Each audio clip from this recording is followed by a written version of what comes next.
नमस्कार दोस्तों, बुंदेलखंड एकेडमी के ऑनलाइन प्लेटफॉर्म पर आपका स्वागत करते हैं। कल हमने क्या देखा था, भारत के भूगोल का सामान्य परिचय। हमने कल उसको समाप्त कर लिया था। जैसा कि मैंने आपसे बोला था कि हम इसके बाद क्या लाएंगे, अक्षांश तथा देशांतर रेखाओं का वीडियो लाएंगे। उसी प्रकार हम आज क्या देखेंगे, अक्षांश रेखा तथा देशांतर रेखाओं को देखने वाले हैं। सबसे पहले हम देखेंगे अक्षांश रेखाएं या लैटिट्यूड रेखाएं क्या होती हैं। तो पृथ्वी या ग्लोब पर खींची गई आड़ी रेखाओं को क्या कहते हैं, अक्षांशीय रेखाएं कहते हैं। अब अक्षांशीय रेखाओं की परिभाषा क्या होती है, तो अक्षांशीय रेखाओं की परिभाषा ये होती है कि भूमध्य रेखा को भूमध्य रेखा को भूमध्य रेखा को आधार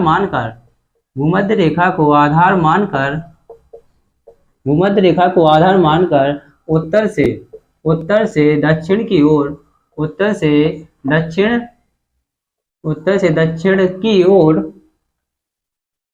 दक्षिण की ओर मापी गई कोणीय दूरी मतलब कोण में देखना है अपन को। कोणीय दूरी को क्या बोलते हैं, अक्षांश रेखा बोलते हैं। कोणीय दूरी को अक्षांश कहते हैं।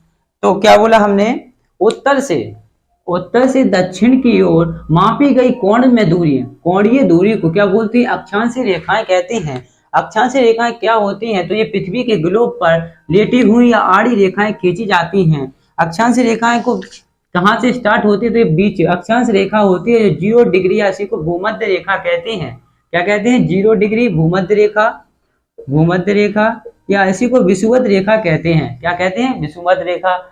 इससे ऊपर की ओर जाने पर क्रमशः 1 2 3 4 इसके ऊपर हम लगातार बढ़ते हुए कहां पर पहुंच जाते हैं, 90 डिग्री अक्षांश पर पहुंच जाते हैं।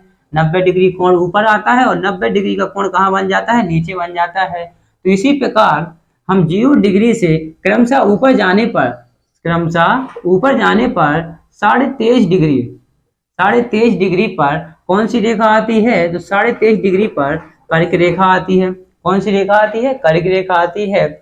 उसी प्रकार दक्षिण की ओर क्रमशः हमें जाने पर 23.5 डिग्री पर मकर रेखा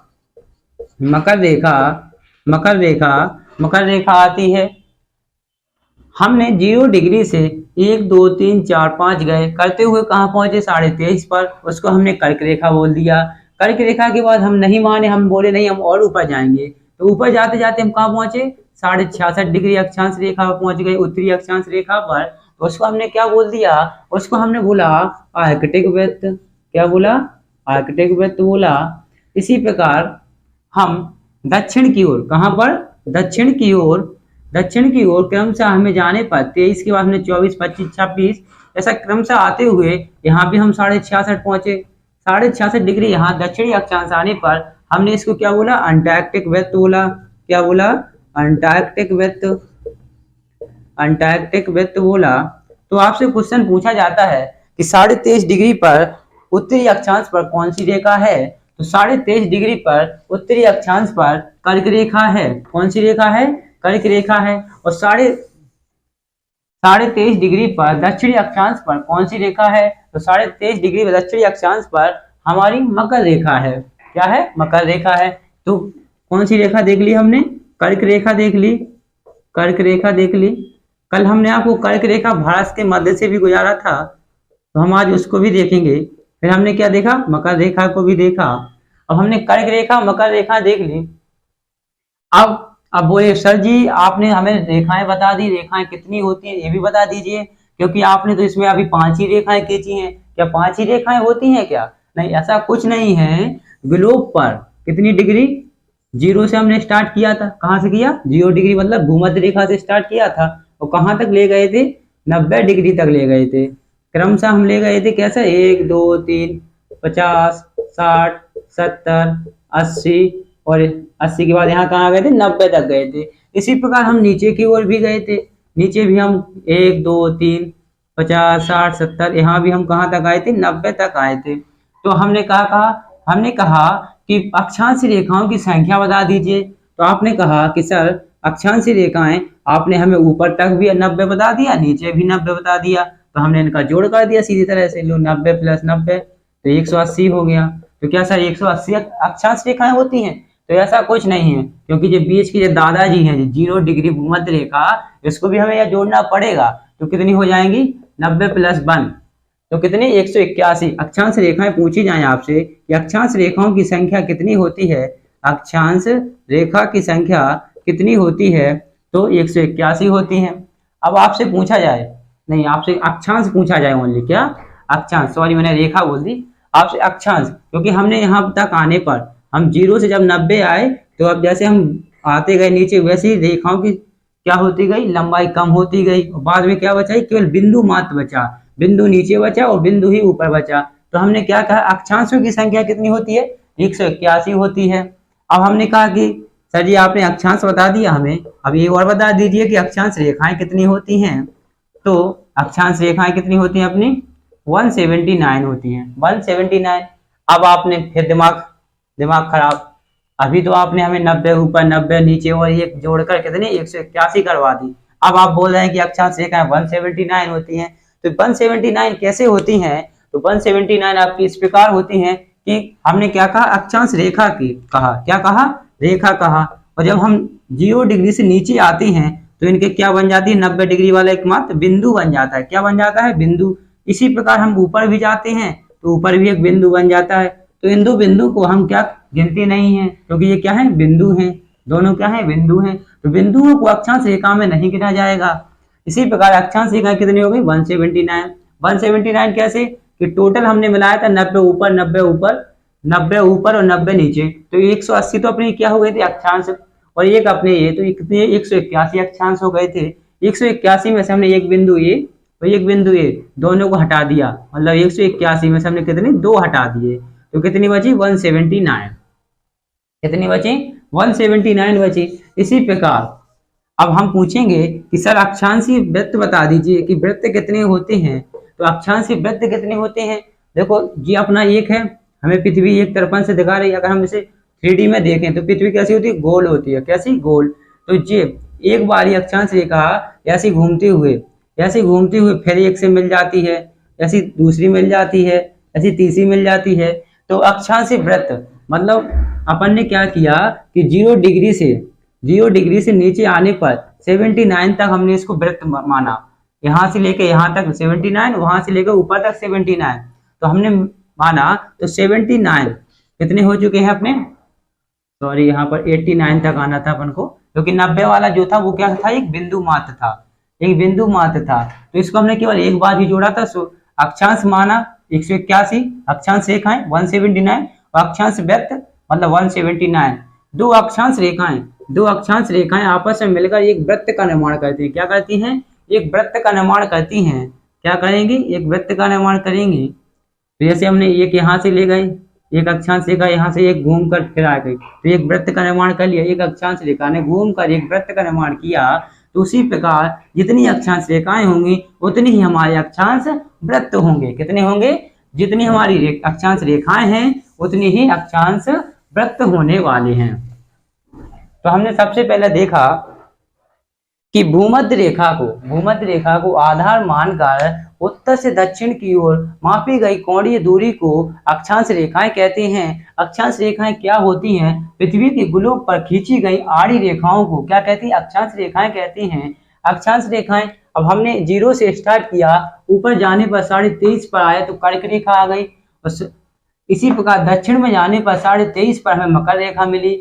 23.5 के बाद ऊपर जाने पर उत्तर की ओर, कहां पर? उत्तर की ओर जाने पर हमें आर्कटिक वृत्त मिला। उसी प्रकार दक्षिण में जाने पर 23.5 पर हमें अंटार्कटिक वृत्त मिला। अंटार्कटिक वृत्त तो मिल गया, लेकिन 90 पर क्या बोला था हमने? बिंदु। क्या बोला था? बिंदु। तो इसी को क्या बोलेंगे? उत्तरी ध्रुव। क्या बोलेंगे? 90 डिग्री का जो उत्तर में जाएंगे उसको बोलेंगे उत्तरी ध्रुव, और नीचे जाएंगे 90 पर तो उसको क्या बोलेंगे? दक्षिणी ध्रुव। तो हमने सबसे पहले परिभाषा देखी, कर्क रेखा को देखा, मकर रेखा को देखा, फिर हमने अक्षांश देखे कि टोटल अक्षांश कितने हैं। तो हमने 0 से ले गए थे, तो 0 से 90 तक का गिना, और 0 से उत्तर तक 90, नीचे तक 90 और 0 डिग्री वाली भी एक, तो टोटल 181 कितनी हो गई? अक्षांश हो गए हैं। फिर हमने कहा कि सर आप अक्षांश रेखाएं बताइए। तो 90 वाला तो अपना क्या एक ध्रुव बन गया था, मतलब बिंदु बन चुका था, लेकिन उसके नीचे वाली क्या थी? रेखाएं थी।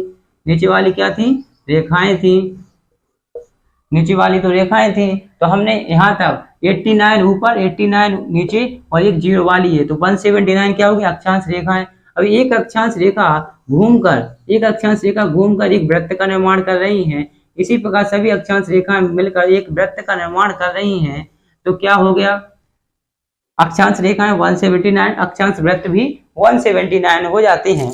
अब आपने बोला कि सर हमने परिभाषा देख ली, कर्क रेखा भी देख लिया, मकर रेखा को भी देख लिया, अब एक फंडा और रह गया है कि आपने कहा कि मैंने अक्षांश रेखा को कोण मानकर खींचना है, तो कितने कोण पर खींचना है, कितने कोण पर खींचना है, तो ये अपन को खींचना है 1 डिग्री के कोण पर। कितने डिग्री के कोण पर, 1 डिग्री के कोण पर हमें अक्षांश रेखाओं को खींचना है। तो इनकी बीच की दूरी के कोण कितने डिग्री पर, 1 डिग्री के कोण पर हम इन अक्षांश रेखाओं को खींचते हैं। कितने, 1 डिग्री के कोण पर। अब इनकी बीच की दूरी को क्या बोलेंगे, अक्षांश रेखाओं के बीच की दूरी को, ये एक अक्षांश दूसरी अक्षांश, इनकी बीच की दूरी को हम क्या कहेंगे, तो इनकी बीच की दूरी को हम कटिबंध कहेंगे। क्या कहेंगे, कटिबंध। तो सबसे पहले क्या लिखना है, इनकी बीच की दूरी, अक्षांश रेखाओं की बीच की दूरी को कटिबंध बोलते हैं। क्या बोलते हैं, कटिबंध बोलते हैं। अब बीच की दूरी को कटिबंध तो बोल दिया, लेकिन सर ये दूरी होती कितनी है ये भी बता दीजिए। कि आपने बीच की दूरी को कटिबंध तो बोला, लेकिन इनकी बीच की दूरी होती कितनी है ये भी बता दीजिए। तो इनकी बीच की दूरी कितनी होती है, 111.13 किलोमीटर होती है। कितनी होती है, 111.13 किलोमीटर अक्षांशीय वृत्त की, अक्षांशीय रेखाओं की दूरी होती है। अब हम आते हैं कहां पर, देशांतरी रेखाओं पर। देशांतरी रेखाओं पर हम जाते हैं। देशांतरी रेखाओं को, उत्तरी ध्रुव, क्योंकि अभी तक हम आए थे ना, उत्तर ध्रुव बना दिया, दक्षिण ध्रुव बना दिया। उसी प्रकार उत्तरी ध्रुव को दक्षिणी ध्रुव से मिलाने वाली रेखा को देशांतर रेखा कहते हैं। उत्तरी ध्रुव को दक्षिणी ध्रुव से मिलाने वाली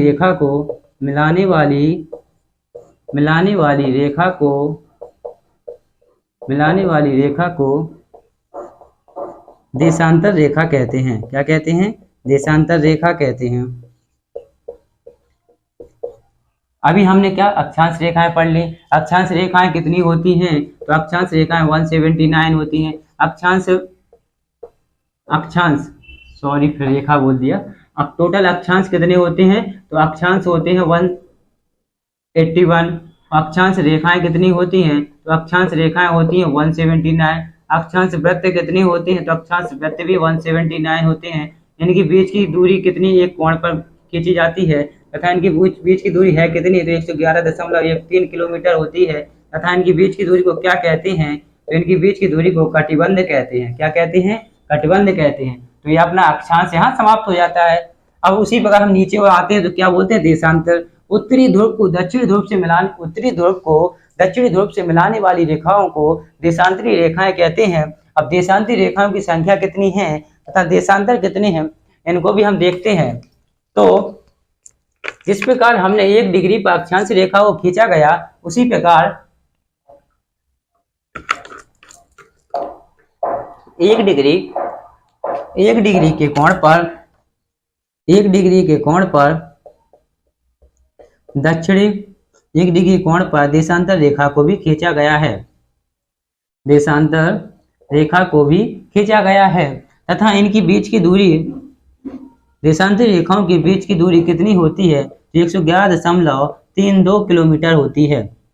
उसकी कितनी बताई हमने, 111.13 किलोमीटर, लेकिन इसकी कितनी है, 111.32 किलोमीटर होती है। इसके बाद इनकी बीच की दूरी को क्या कहते हैं, बीच की दूरी को क्या कहते हैं, तो दो देशांतरों के बीच की दूरी को गोरे कहते हैं। क्या कहते हैं, गोरे लोग कहाँ गए, तो बीच की दूरी गोरे। देशांतर रेखाओं की बीच की दूरी को क्या कहते हैं, गोरे कहते हैं। जबकि अक्षांशीय रेखाओं के बीच की दूरी को कटिबंध कहते हैं। क्या कहते हैं, कटिबंध। अक्षांशीय रेखाओं के बीच की दूरी 111.13 किलोमीटर होती है, जबकि देशांतर रेखाओं के बीच की दूरी 111.32। देख रहे हैं, 111 यहाँ पर है, 111 यहाँ पर है। लेकिन यहाँ पर क्या 1 3 है, यहाँ पर 3 2 है, ये ध्यान रखना है आपको। दोनों में ही 111 है, लेकिन जो दशमलव के बाद संख्या है वो चेंज हो गई है, ठीक है। दोनों का कोण कितना है, एक ही कोण है, लेकिन इनकी संख्या कितनी बताई हमने 181, लेकिन इनकी संख्या कितनी है, देशांतर रेखाओं की संख्या देशांतर 360 है। कितनी है, 360। कितनी, 360 देशांतर रेखाएं हैं। इनमें हमने क्या कहा था, हमने कहा था कि देशांतर रेखा 179 होती हैं, लेकिन यहाँ पर देशांतर में क्या होता है, देशांतर में अलग ही फंडा है। यहाँ पर क्योंकि ये सीधी रेखाएं हैं, ये एक रेखा एक अर्धवृत्त का निर्माण करती है, एक देशांतर रेखा एक अर्धवृत्त का निर्माण करती है। क्या करती है, एक देशांतर रेखा एक अर्धवृत्त का, एक देशांतर रेखा एक देशांतर रेखा एक अर्धवृत्त का निर्माण करती है तथा कुल देशांतरी रेखाएं, टोटल देशांतर रेखाएं कितनी हैं, 360 हैं। लेकिन हमने पूछा देशांतर वृत्त बताइए सर, देशांतर वृत्त बताइए, तो देशांतर वृत्त तो बोले लो सर फटाफट, आपने अभी हाल बोला है कि एक देशांतर रेखा एक अर्धवृत्त का निर्माण करती है, तो आपने टोटल 360 हमें बताई हैं, तो 360 में हमने क्या 2 का भाग दे दिया फटाफट से, लो सर आ गया आपका, इसका आंसर भी आपका आ गया। क्या आ गया, 180। देशांतर वृत्तों की संख्या कितनी होती है, देशांतर वृत्तों की संख्या 180 होती है, जबकि कुल देशांतर कितने होते हैं, 360 होते हैं, क्योंकि एक देशांतर रेखा एक अर्धवृत्त का निर्माण करती है। कैसा, एक देखो एक अर्धवृत्त बन गया, दूसरी देशांतर रेखा ने एक पूर्ण वृत्त, मतलब 2 देशांतर मिलकर एक पूर्ण वृत्त का निर्माण करती हैं, जबकि यहाँ उल्टा था, यहाँ पर एक अक्षांशी रेखा ही घूमकर एक वृत्त का निर्माण कर रही थी, एक वृत्त का निर्माण कर रही थी, ठीक है। अब आपने बोला कि सर आपने पूरी कहानी सुना दी, लेकिन एक फंडा हमने बहुत पुराने से सुना चला रहा है कि लंदन से ग्रीनविच रेखा गुजरती है, ये क्या है। तो लंदन से ग्रीनविच रेखा गुजरती है, ये ऐसा एक फंडा है कि रेखाएं तो खींची गई थी, काल्पनिक रेखाएं हैं, काल्पनिक रेखाओं को खींच दिया गया, लेकिन लड़ाई यहाँ हुई कि सबने कहा कि देशांतर रेखा इसको गिना जाए, किसी ने कहा इसको कहा जाए। तो 2 अक्टूबर 1884 को एक सम्मेलन हुआ, अंतरराष्ट्रीय सम्मेलन हुआ, उसमें कहा गया कि लंदन से रेखा गुजर रही है उसको ही 0 डिग्री रेखा माना जाए, 0 डिग्री देशांतर रेखा माना जाए, जिसी को ही ग्रीनविच रेखा कहा गया। क्या कहा गया, ग्रीनविच रेखा कहा गया, इसी को यामोत्तर रेखा भी कहते हैं। ग्रीनविच रेखा के द्वारा ही पूरे विश्व का समय निर्धारण किया जाता है, जो ग्रीनविच रेखा है इसी के द्वारा ही पूरे विश्व का समय निर्धारण किया जाता है। 0 डिग्री देशांतर से पूरब की ओर जाने पर इसको क्या बोलेंगे, पूर्वी गोलार्ध, इसको क्या बोलेंगे, दक्षिणी गोलार्ध। तो पूरब की ओर जाएंगे हम तो समय बढ़ेगा, जबकि पश्चिम की ओर जाने पर समय घट जाएगा, क्योंकि सूरज कहाँ से निकलता है, पूरब से निकलेगा। जब अपना सूरज निकल आया, सूरज पूरब से निकला तो सूरज पहले कहाँ आएगा, इस साइड में आएगा, बाद में इस साइड को आएगा।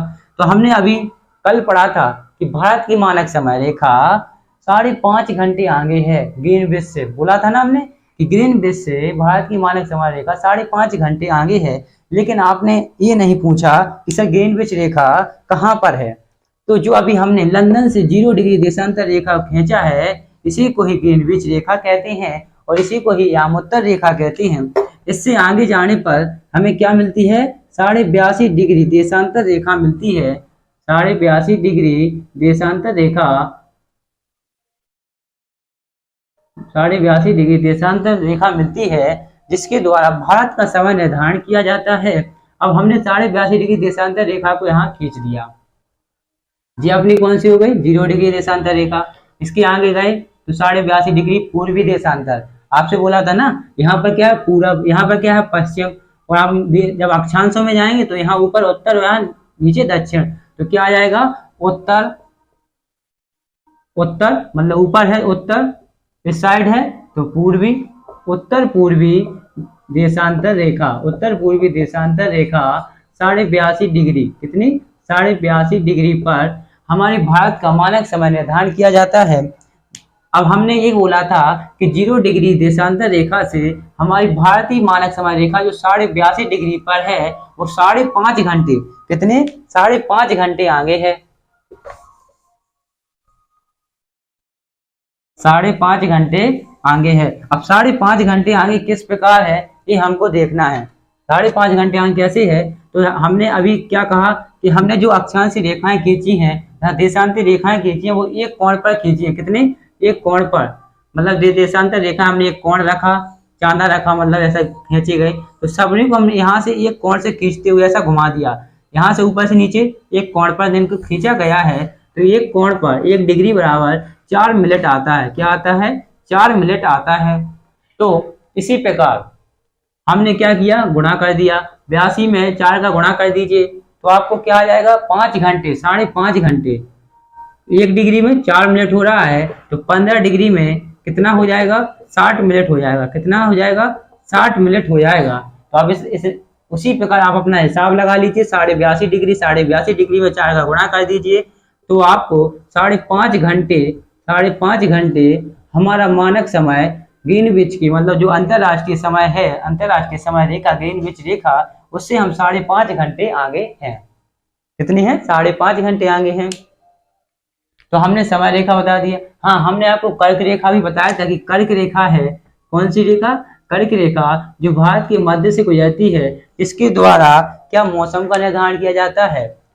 क्या किया था? मौसम का निर्धारण किया जाता है। तो हमने कल आपको बताया था कि कर्क रेखा भारत के कितने राज्यों से गुजरती है, ये आपको आज कमेंट करना है। ठीक है, चलिए फटाफट इसका एक बार रिवीजन कर लेते हैं। क्या कर लेते हैं? रिवीजन कर लेते हैं। रिवीजन कीजिए फटाफट। अक्षांशीय रेखाओं की संख्या कितनी होती है तथा देशांतरी रेखाओं की संख्या कितनी होती है, आपको बताना है। तो हमने सबसे पहले देखा था कि आधार रेखा को, भूमध्य रेखा या विषुवत रेखा को आधार मानकर उत्तर से दक्षिण की ओर मापी गई कोणीय दूरी को अक्षांश रेखा कहते हैं। टोटल अक्षांशों की संख्या कितनी है? तो टोटल अक्षांशों की संख्या 181 है। अक्षांश रेखाओं की संख्या कितनी है? तो अक्षांश रेखाओं की संख्या 179 है। अक्षांश वृत्त पूछे जाए तो अक्षांश वृत्तों की संख्या भी 179 होती है। इसके बाद हमने पूछा कि अक्षांश रेखाओं के बीच की दूरी कितनी होती है, तो 111.13 किलोमीटर होती है। अब अक्षांश रेखाएं कितने कोण पर खींची जाती हैं, तो एक दूसरे से 1 डिग्री के कोण पर खींची जाती हैं तथा इनके बीच की दूरी को क्या कहते हैं, तो अक्षांश रेखाओं के बीच की दूरी को हम कटिबंध कहते हैं। क्या कहते हैं? कटिबंध कहते हैं। उसी प्रकार देशांतर रेखा क्या कहते हैं, तो उत्तरी ध्रुव को दक्षिणी ध्रुव से मिलाने वाली रेखाओं को देशांतरी रेखाएं कहते हैं। टोटल देशांतरी रेखाओं की संख्या कितनी है, तो देशांतर रेखाएं कितनी है टोटल?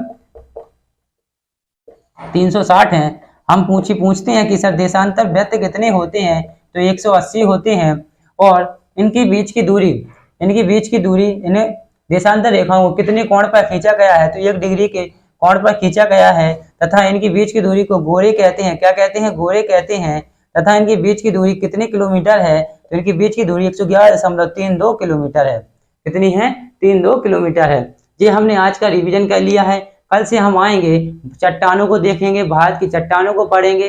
ठीक है, चलिए आप लोग फटाफट से वीडियो को लाइक और शेयर सब्सक्राइब भी करना है। अगर आपको वीडियो अच्छी लग रही हो तो कमेंट जरूर करना है कि सर वीडियो अच्छी आ रही है, आप ऐसे ही कंटेंट लाते रहिए। जय हिंद दोस्तों, मिलते हैं आपसे कल।